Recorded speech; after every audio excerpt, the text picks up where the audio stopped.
መኑ ውእቱ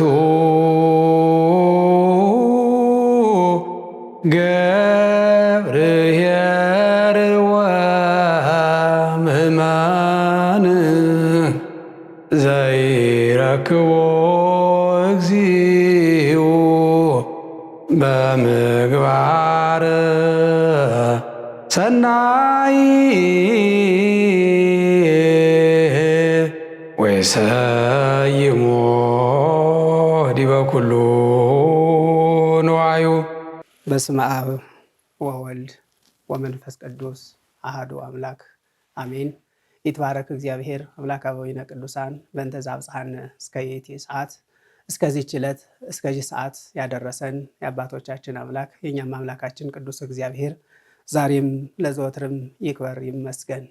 ይህንን ኃይለ ቃል የምታዳምጡ የዚህ ኃይለ ቃል ተሳታፊ ሆናችሁ ሁላችሁም በክርስቶስ ክርስቲያን በወልድ ውሉድ የተሰኛችሁ የእግዚአብሔር ቤተሰቦች እንደምን አላችሁ? እንደምን ቆያችሁ? አሜን። የእግዚአብሔር ስሙ የአምላካችን ስም ዛሬም ለዘወትርም ይክበር ይመስገን። እንደ እግዚአብሔር መልካም ፈቃድ የምንመማርበት የምንነጋገርበት የትምህርታችን ርዕስ የሚሆነው ታማኝ አገልጋይ የሚል ይሆናል። ታማኝ አገልጋይ ራሱን የቻለ መገለጫዎች አሉት። ታማኝ አገልጋይ ማን ነው? ታማኝ አገልጋይ በፈጣሪው ዘንድ ምንድን ነው የሚለውን ለመመልከት ጌታችን መድኃኒታችን ኢየሱስ ክርስቶስ ካስተማረው ትምህርት ተነስተን ባጭሩ እንመለከታለን። የቃሉ ባለቤት አምላካችን እግዚአብሔር ቀድሞ ለአባቶቻችን ለነቢያት ኋላም ለቅዱሳን ሐዋርያት እንዲሁም ለሊቃውንት ምስጢሩን እንደገለጸ ለእኛም ለልጆቹ ሕይወት መድኃኒት የሚሆነንን እውቀት እንድንማር፣ እንድንወስድ፣ እንድንቀበል ምስጢሩ እርሱ ይግለጽልን። በማቴዎስ ወንጌል ምዕራፍ 25 ከቁጥር 14 አንስተን ስንመለከት ጌታችን መድኃኒታችን ኢየሱስ ክርስቶስ በምሳሌ ስለ ታማኝ አገልጋይ የነገረን ኃይለ ቃል አለ። እንግዲህ የማቴዎስን ወንጌል ምዕራፍ 25ን በሙሉ ስንመለከት 3 ክፍሎች አሉት። የመጀመሪያው ክፍል ስለ ሙሽራውና ሙሽራውን ስለሚቀበሉ ሰዎች፣ ሁለተኛው ክፍል ደግሞ ስለ ባለጸጋውና ስለ 3 ሰዎች ከባለጸጋው መክሊቱን ስለተቀበሉ ሰዎች ይናገራል። መጨረሻው ደግሞ ባለቤቱን ራሱን ወልደ እጓለ እመሕያው የሰው ልጅ ብሎ ሌሎችን ፍጥረታት ደግሞ በቀኝና በግራ የሚቆሙ ፍየሎችና በጎች ብሎ ገልጿቸዋል። እነዚህ 3ቱን ክፍሎች ዓላማቸው አንድ ነው፣ አስፈጻሚያቸውም አንድ ነው፣ ግባቸውም አንድ ነው። ነገር ግን ለትምህርት ይረዳ ዘንድ በ3 አይነት ክፍል ተከፍሎ 3 አይነት ትምህርት የሚቀርብበት ሆኗል። ዓላማው አንድ ነው። መጀመሪያ ላይ ሙሽራ የተባለው ራሱ ባለቤቱ ነው። አሁን ላይ የምንመለከተው ስለ መልካም አገልጋይ የምንመለከተው ላይም ያለው ባለጸጋ የተባለው ራሱ ባለቤቱ ኢየሱስ ክርስቶስ ነው። እልፍ ሲል ደግሞ በጎችንና ፍየሎችን በቀኝ በኩል በግራ በኩል ያቆማል የተባለው የሰው ልጅም ራሱ ነው። ስለዚህ እኛ የምናየው እንደ ርዕሳችን መልካም ታማኝ አገልጋይ የሚለውን ለመረዳት ከማቴዎስ ምዕራፍ 25 ከቁጥር 14 ላይ ያለውን አንስተን እስከ ቁጥር 31 ላይ ያለውን ባጭሩ እናያለን። እንግዲህ ባለጸጋው ወይም ባለቤቱ ባለሀብቱ ለአገልጋዮቹ ለታዛዦቹ ለእያንዳንዳቸው ለ3 አገልጋዮች ለአንደኛው 5 ለአንደኛው 2 ለአንደኛው ደግሞ 1 ገንዘብ መክሊት ሰጣቸው ይላል። እዚህ ውስጥ ስጦታ አለ፣ ሰጪ አለ፣ ተቀባይ አለ። መክሊቱን ሰጣቸው እንደያንዳንዳቸው እንደያቅማቸው ይላል። ወለለ አሐዱ በአምጣነ ይክሉ ወሀቦሙ፣ ለእያንዳንዳቸው በሚችሉበት መጠን ሰጣቸው ይላል። ምክንያቱ ለአንዱ 5 ሰጠው፣ ለአንደኛው 2 ሰጠው፣ ለአንደኛው ደግሞ 1 ሰጠው።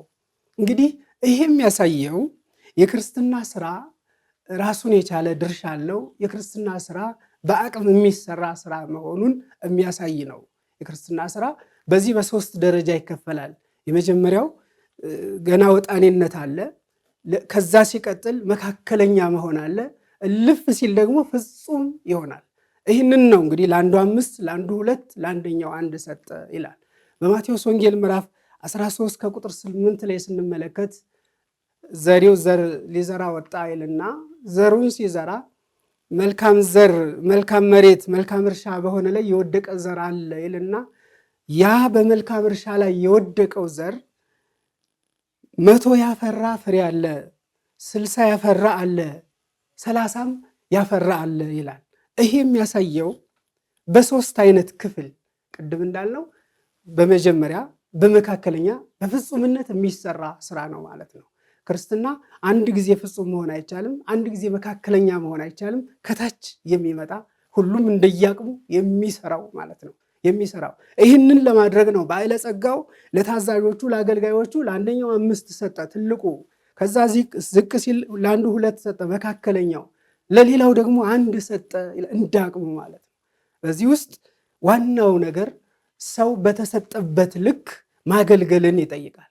የእኔ ትንሽ ነው፣ የተሰጠኝ ጸጋ ቀላል ነው፣ በዚህ አላገለግልም፣ እንደ ሌሎች እንዲህ ቢሆን ኖሮ እንደ ሌሎች ይሄ ቢሰጠኝ ኖሮ ይህንን አደርግ ነበር ማለት አንችልም።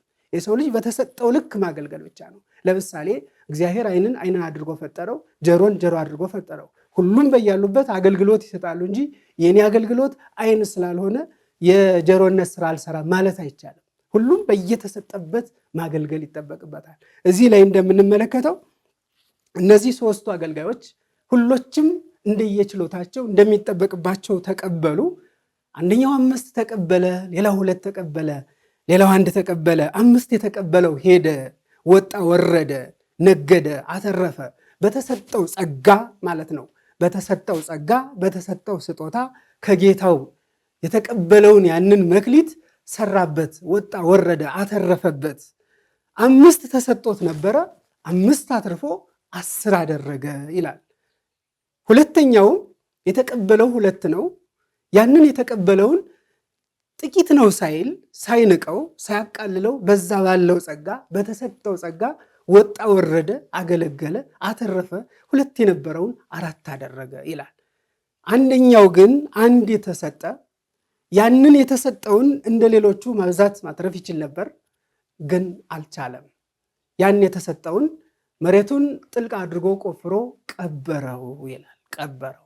እንግዲህ ባለጸጋው ወይም የሀብቱ ባለቤት ወይም ጌታቸው ከብዙ ጊዜ በኋላ እነዚህን ሰዎች ተቆጣጠራቸው ይላል። እያንዳንዳቸውን ተቆጣጠራቸው። ይህን ያህል ሰጥቼህ ነበረ፣ አንተስ ምን ሰራህበት? አንተስ ምን ሰራህበት ብሎ ተቆጣጠራቸው። የሰው ልጅ በእግዚአብሔር ዘንድ ቁጥጥር አለበት። እግዚአብሔር ለእያንዳንዳችን ስጦታ ሰጥቶናል። ስጦታ ያልተሰጠ ፍጥረት የለም። ሁሉም በተሰጠበት አገልግሎት ብቻ መገኘት እንጂ ስጦታ ያልተሰጠ ፍጥረት የለም። ይህንን የምንማረው ቅድም ባነሳ ነው በአካላት ክፍሎቻችን ነው። የእግር ስጦታው ምንድን ነው? መሄድ ነው። የእጅ ስጦታው ምንድን ነው? መዳሰስ፣ ነገሮችን መያዝ፣ መጨበጥ። ስጦታው ይሄ ነው። በተሰጠበት አገልግሎት ማገልገል ብቻ ነው። ይሄ ሰው 1 ነበር የተቀበለው፣ ጸጋው 1 ነበረች። ያችንም አንዷን ጸጋውን ቀበራት ነው የሚለው። መጨረሻ ላይ ጌታ መጣ፣ ባለጸጋው መጣ፣ የሀብቱ ባለቤት መጣ፣ የስጦታው ባለቤት መጣ። የሰጣቸውን ሰዎች እያንዳንዳቸው ጠየቃቸው። እንግዲህ በዚህ ጊዜ ነው 5 የተቀበለው ቀደም ሲል ወጦ ወርዶ አትርፎ ስለነበረ የጌታው መምጣት ሳያሳቅቀው ሳያስፈራው ምን ይለኝ ይሆን ሳይል ደስተኛ ሆኖ በሰራው ስራ ተማምኖ እኔ 5 ሰጥቶኝ ነበር 5 አትርፍ ያለሁ ብሎ ሳይሰቀቅ ቀረብ ብሎ ጌታዬ ሆይ 5 መክሊት ሰጠኸኝ ነበረ፣ እነሆ ወጥቼ ወርጄ 5 ጨምሬበት በ5ቱ ላይ 5 ጨምሬ 10 አድርጌዋለሁ አለ። መልካም ስራ የማያሳፍር ስለሆነ ደስ የሚያሰኝም ስለሆነ በፈጣሪው ፊት በጌታው ፊት በባለጸጋው ፊት ይህንን አለ። የዚህን ጊዜ ያንን የሰማ ጌታ ያንንም ያየ ጌታ ያን ያየ ባለጸጋ ተደስቶ በዚህ በታማኝ አገልጋይ ሁኔታ ተደስቶ ታማኙን አገልጋይ እንዲህ አለው፣ አንተ ደግ የታመንህ አገልጋይ፣ መልካም አገልጋይ፣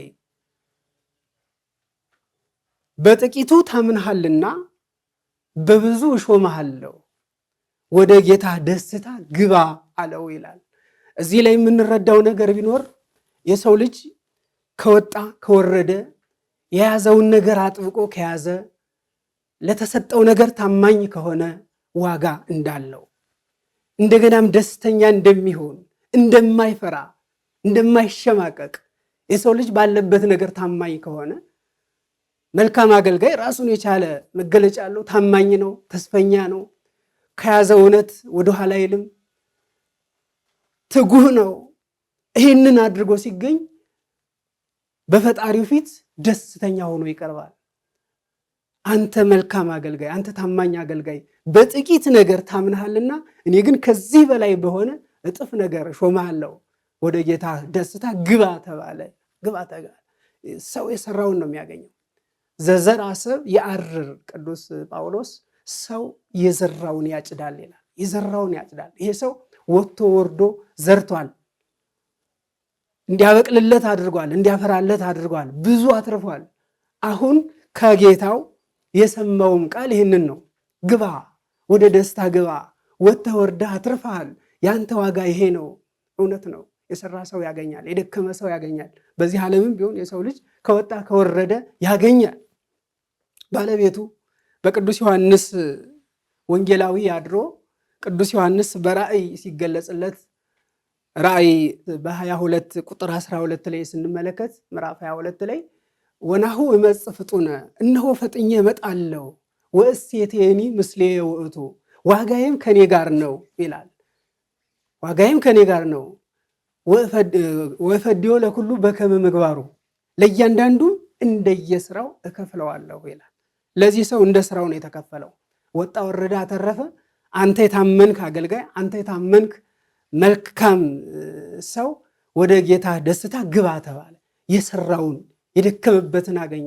ምንም እንኳ እግዚአብሔር ለሰው ልጅ ክብሩን የሚያወርሰው በሰራው ልክ አይደለም፣ ከዛ በላይ ነው። ከዚያ በላይ ነው። ለዚያ ነው በጥቂቱ ታምናሃል በብዙ ሾመሃለሁ ያለው። በብዙ ሾመሃለሁ። ታማኝነት በብሉይ ኪዳን ያለውን ታሪክ የቅዱስ ዮሴፍን ታሪክ ስንመለከት በወንድሞቹ ለሌሎች ለባይዳን ሰዎች ተሸጠ። በዛም ሀገር ሂዶ አገልጋይ ሆነ፣ ሰራተኛ ሆነ። በኦሪት ዘፍጥረት ምዕራፍ 38 ጀምረን ታሪኩን እንደምናነበው ሄደ፣ ተሸጠ፣ ተሰይጠ ዮሴፍ ወኮነ ገብረ ዮሴፍ ተሽጦ አገልጋይ ሆነ ይላል ቅዱስ ዳዊት። ተሽጦ አገልጋይ ሆነ። በዚያ በሄደበት ሀገር ግን ታማኝ አገልጋይ ነበረ፣ እውነተኛ አገልጋይ ነበረ። እግዚአብሔርን በማያውቁ ሰዎች መካከልም ሆኖ እውነትን በሚጋፉ ሰዎች መካከልም ሆኖ በእነዚያ ሰዎች መካከልም ሆኖ በኃጢአተኞች መካከል ሆኖ ጻድቅ ነበር። በማይታመኑ ሰዎች መካከል ሆኖ ታማኝ ነበረ። በሐሰተኞች መካከል ሆኖ እውነተኛ ነበረ። ስለዚህ ኃጢአት በበዛበት ዓለም ሆኖ ጽድቅን የሚሰራ ሰው ነበር። እግዚአብሔር ታማኝነቱን አየው፣ ታማኝነቱንም በስራ መሰከረለት። ይህንን ታማኝነቱን ያየው የዮሴፍ ገዢ የዮሴፍ ጌታ ዮሴፍን መጨረሻ ላይ አሰለጠነው። ወረሰየው እግዚአ ላይ ለቤቱ የዮሴፍ ገዢ የዮሴፍ ጌታ ዮሴፍን ታማኝነቱን አይቶ ሐቀኝነቱን አይቶ ዮሴፍን በሀገሩ ሁሉ አሰለጠነው ይላል። በቤቱ ሁሉ አሰለጠነው። እኔ ካንተ በላይ ምንም ማደርገው ነገር የለም ብሎ ዮሴፍን አሰለጠነው ይላል። ይሄ የታማኝነት ውጤት ነው። እግዚአብሔር ለታማኞች ምን ያህል ዋጋ እንደሚሰጥ፣ እግዚአብሔር ለታማኞች ምን ያህል ክብር እንደሚሰጥ በዮሴፍ ታሪክ ይታወቃል። ዮሴፍ ታማኝ ነው። ዮሴፍ በጨለማ መካከልም ታማኝ ነው። ዮሴፍ በፈተና መካከልም ታማኝ ነው። ዮሴፍ ባለበት ቦታ ሁሉ ታማኝ ነው። ታማኝ አገልጋይ ቦታ አይወስነውም። ታማኝ አገልጋይ ሁኔታም አይወስነውም። ለዮሴፍ ታማኝ እንዲሆን ቦታ አይደለም የገደበው፣ ቦታ አልገደበውም። ቦታው እንዲሁም ከታማኝነት የሚያወጣ ነበረ። ሁኔታው ከታማኝነት የሚያወጣ ነበረ። ስደተኛ ነው፣ አገልጋይ ነው፣ በምሬት ውስጥ ነው ያለ። ሁኔታዎቹ ሳይበግሩት ከታማኝነቱ ግን ወደኋላ አላለ። እንዴት በእግዚአብሔር ፊት ኃጢአት እሰራለሁ ነው ያለው። ይሄ ታማኝ አገልጋይነትን የሚያሳይ ነው። የታማኝ አገልጋይ ዋጋው ትልቅ ነው። ዮሴፍ ይሄ ታሪኩ በራሱ ታማኝ አገልጋዮች በእግዚአብሔር ዘንድ ታማኞች በእግዚአብሔር ፊት ምን ያህል እንደሚከብሩ የዮሴፍ ታሪክ ያሳያል። ዮሴፍን ያከበረው እግዚአብሔር ነው።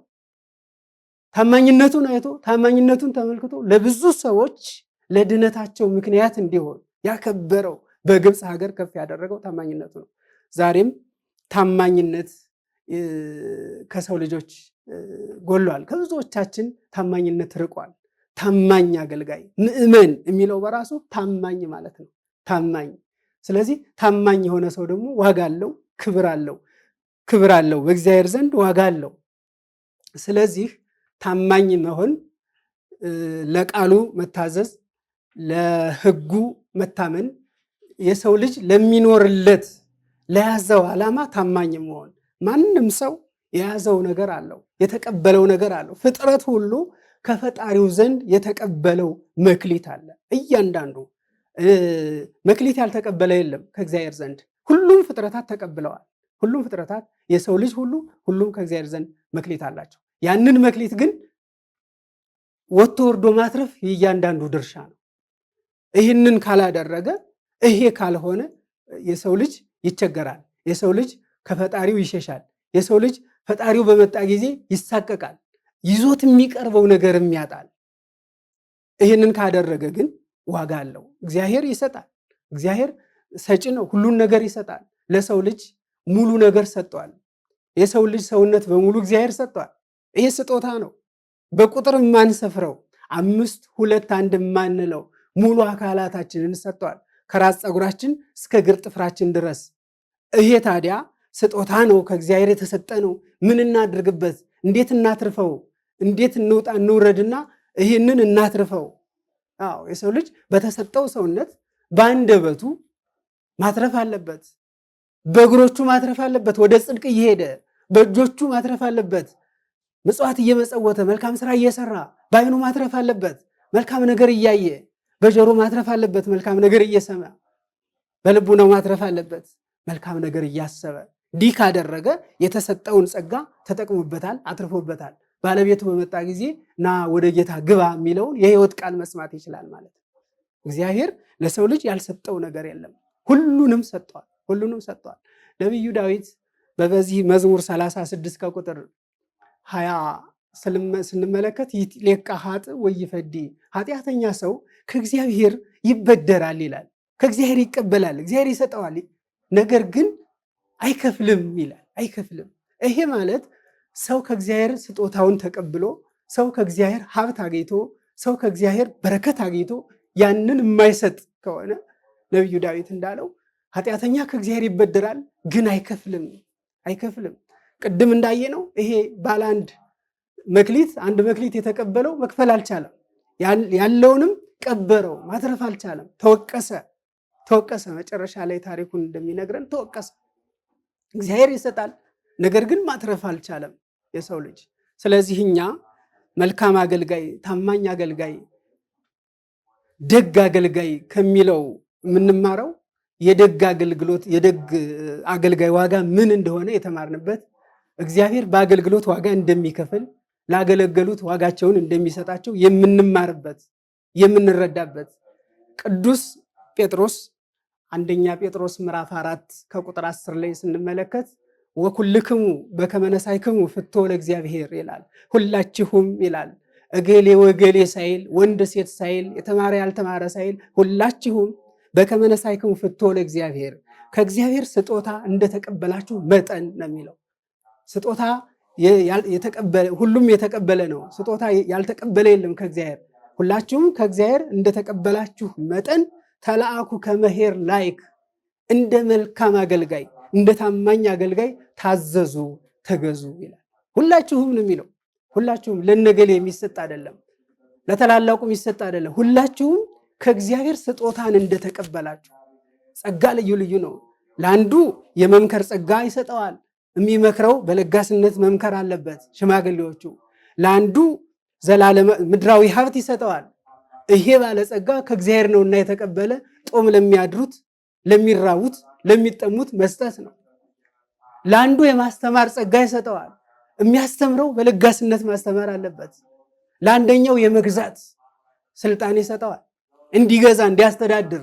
ይሄም በስርዓቱ በሕጉ ለዚህ ስልጣን ታማኝ ሆኖ መግዛት ማስተዳደር አለበት። ከመሄር ላይክ። ይህን ሲያደርግ ግን እንደ መልካም አገልጋይ በብሉይ ኪዳን እንደነበሩት መልካም አገልጋይ እንደሆኑት፣ በስጋዊ አገዛዝ እንደነ ዳዊት፣ በመንፈሳዊ አገዛዝ እንደነ ሙሴ አስተዳደር እንደነ ሙሴ መልካም እረኛ ሆኖ መልካም አገልጋይ ሆኖ ለተሾመበት ነገር ላለበት ነገር ታማኝ ሆኖ ምክንያቱም ታማኝ አገልጋይ የሚያገኘው ይህንን ክብር ስለሆነ ይህንን ሞገስ ስለሆነ አንተ ታማኝ አገልጋይ በጥቂቱ ታምነሃልና በብዙ እሾምሃለሁ የሚለውን የሕይወት ቃል ለመስማት ዘላለማዊውን ቃል ለመስማት ከገቡበት የማይወጡበትን ሰማያዊ ሀገር ለመውረስ ዛሬ ባለው በጥቂቱ ነገር መታመን። እኛ ትንሽ ነው ያልነው ነገር ከእግዚአብሔር ዘንድ ትልቅ ነው። እኛ አይረባም ያልነው ነገር በእግዚአብሔር ዘንድ ብዙ ጥቅም አለው። ያንን ሀብታችንን እንዳናቃልል፣ ያንን ጸጋችንን እንዳናቃልል ወይታስትቱ ጸጋ እግዚአብሔር ነው የሚለው። ከእግዚአብሔር የተሰጣችሁን ጸጋችሁን አታቃሉ። ትንሽ ነው ሳትሉ በተሰጣችሁ አገልግሉ። በተሰጣችሁ ማንኛውም ሰው ጸጋ አለው። በዚያ በተሰጠው ጸጋ ማገልገል ነው። ከላይ ካልሆነ ይህን ያህል ካልሆነ እንዲህ ካልሆኑ ብሎ ክርስትና የለም። ለዚህ ነው መድኃኔዓለም ኢየሱስ ክርስቶስ የክርስትናውን እርከን በሶስት ከፍሎ ለአንዱ 5 ለአንዱ 2 ለአንዱ 1 ብሎ ያሳየን ለዚህ ነው። እንግዲህ ባለ 5 የተባለ ተምሮ ያስተማረ ነው። ባለ 2ም ይሄው ነው። ባለ 5 የተባለ የሚሰጥ ባለ ጸጋ ነው፣ የሚያስተምር መምህር ነው። ሌሎቹ ግን ያላቸውን ያልሰጡ ያላቸውን የነፈጉ ባለ 1 የተባለ የተጎዳ መጨረሻው ስቃይ ወዳለበት መከራ ወዳለበት ውሰዱት የተባለ በተሰጠው ሀብት ያላገለገለ በተሰጠው ጸጋ ያላገለገለ ሰው ነው። ገብረ ሐካይ የተባለ ባለ 1 መክሊት የተባለ የእግዚአብሔርን ስጦታ የቀበረ ማለት ነው። ስለዚህ እኛ እግዚአብሔር ስጦታውን ሰጥቶን እሱ አክብሮን በሰጠን ሀብት በሰጠን ጸጋ እግዚአብሔርን እንድናገለግል በረከት እንድናገኝ ይህንን ገብርኄር የሚለውን ሳምንት ወይም መልካም እረኛ መልካም ታማኝ አገልጋይ የሚለውን ኃይለ ቃል ስንሰማ ስንማር ስለ ገብርኄር ስናጠና እግዚአብሔር ለሰሩት የስራቸውን ዋጋ እንደሚከፍል ላልሰሩት ደግሞ በቀል እንደሚከፍል የምንረዳበት ነው። ምክንያቱም የሰው ልጅ ካልሰራ መክበር አይችልም። እግዚአብሔር ምክንያት አለው። የሰው ልጅ የሚያከብርበት ምክንያት አለው። ዝም ብሎ አንድን ሰው ብድግ አድርጎ ማጽደቅ አይችልም። እስመ ይፈቅድ ምክንያት ለድኂን እግዚአብሔር ሰዎችን ለማክበር ሰዎችን ለማጽደቅ ሰውን ከሞት ወደ ሕይወት ከአሳር ወደ ክብር ከሲኦል ወደ ገነት ለመመለስ ጥቂት ምክንያት ይፈልጋል። ጥቂት ምክንያት ነው የሚፈልገው። ለዚህ ሰውም ምክንያት የሆነው አንተ የታመንህ አገልጋይ አንተ የታመንህ ሰራተኛ በጥቂቱ ታምነሃልና ወደ ጌታ ደስታ ግባ እንዲባል ያደረገው የሰራው ስራ ምክንያት ሆኖት ወጥቶ ወርዶ ታማኝ ሆኖ ታዛዥ ሆኖ ቅን ሆኖ ቅንነት አለ እዚህ ውስጥ፣ ትጋት አለ እዚህ ውስጥ፣ ተስፋ መሰነቅ አለ እዚህ ውስጥ። ታማኝ አገልጋይ ውስጥ እኒህ ሁሉ ነገሮች አሉ። ስለዚህ ታማኝ አገልጋይ በእግዚአብሔር ዘንድ ተወዳጅ ነው። ታማኝ አገልጋይ በጌታው ዘንድ ተወዳጅ ነው። ታማኝ አገልጋይ የመጨረሻ ዋጋ አለው። ደስ ይሰኛል፣ ደስም ያሰኛል። ታማኝ አገልጋይ በስራው ይደሰታል። ታማኝ አገልጋይ በሚሰራው ነገር ሁሉ ሌሎችንም ያስደስታል። ታማኝ አገልጋይ መጨረሻውም ክብር ነው። ስለዚህ ገብርኄር የሚለውን ስንማር ገብርኄር የሚለውን ስንረዳ በዚህ ዓለም ባለን ጊዜ በተሰጠችን ጊዜ የንግድ ጊዜ የማትረፋይ ጊዜ የሰው ልጅ ያለው ዕድሜ ጥቂት ነው። ግን በዚህ ዕድሜያችን ወጥተን ወርደን እንድናተርፍ ነው የተሰጠን ጊዜ። መጨረሻ ላይ ባለቤቱ ይመጣል። ከብዙ ቀን በኋላ መጣ ተቆጣጠራቸው ነው የሚል። ስለዚህ ሲመጣ ባዷችንን እንዳንገኝ ያለ ትርፍ እንዳንገኝ ወጥተን ወርደን በእግዚአብሔር ቃል አትርፈን ራሳችንንም አትርፈን በተሰጠን ጸጋ አገልግለን አምላካችን እግዚአብሔር የሚያወርሰንን ሰማያዊ ክብር እንድንወርስ የአምላካችን የጌታችን የመድኃኒታችን ኢየሱስ ክርስቶስ ቸርነት የእናታችን የድንግል ማርያም አማላጅነት የቅዱሳን ሁሉ እርዳታ ከሁላችን ጋር ይሁን። ይቆየን።